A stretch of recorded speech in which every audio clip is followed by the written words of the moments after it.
Salut à tous, aujourd'hui je vais vous présenter les derniers tigres toujours existants dans le monde, les Panzer VI.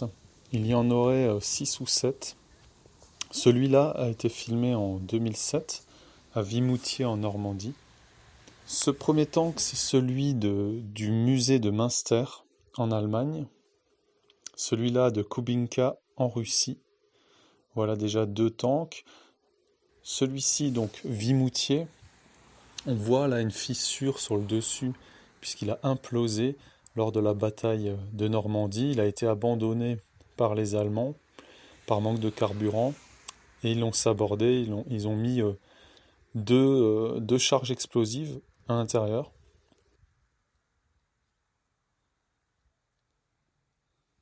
Dans chaque tank Tigre, il y avait le Tiger Fable. C'était un guide pour le chef de char. Et ce guide donnait aussi des trucs et astuces. Et on avait quelques dessins de filles toutes nues, ce qui permettait en fait de capter l'attention du lecteur.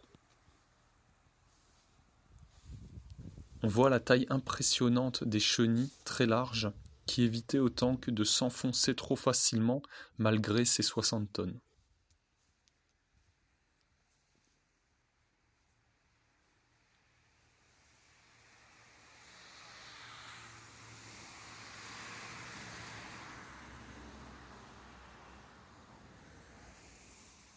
Voilà, là on voit le tank de Saumur et là le tank qui est en Russie près de Moscou à Lenino, aussi un musée des tanks, donc également en piteux état comme celui-là, celui de Vimoutier.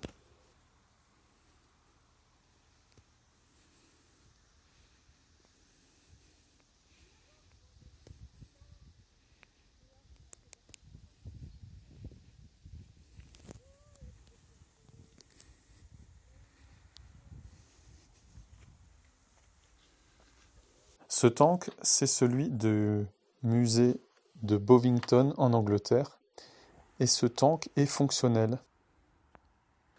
Le tank a été ensuite mis de côté par les bulldozers américains pour dégager la route, et il est resté dans un fossé pendant de nombreuses années.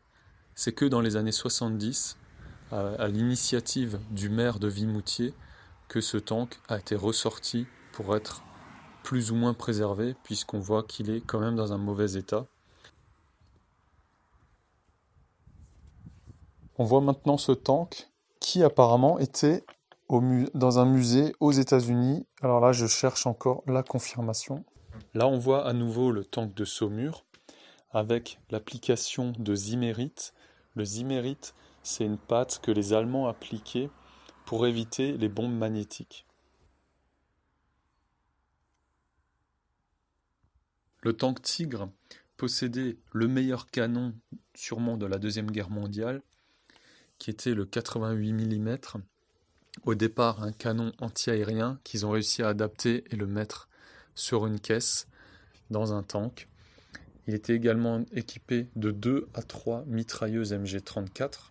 Il était aussi parfois équipé de lance-grenades fumigènes. Il était très robuste pour l'époque. Son tablier devant faisait 10 cm d'épaisseur.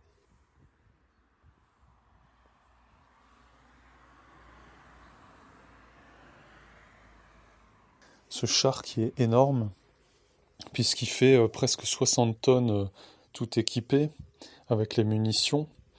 Il a été produit à 1354 exemplaires. On se rend vraiment compte de l'immensité de ce tank quand on est à côté.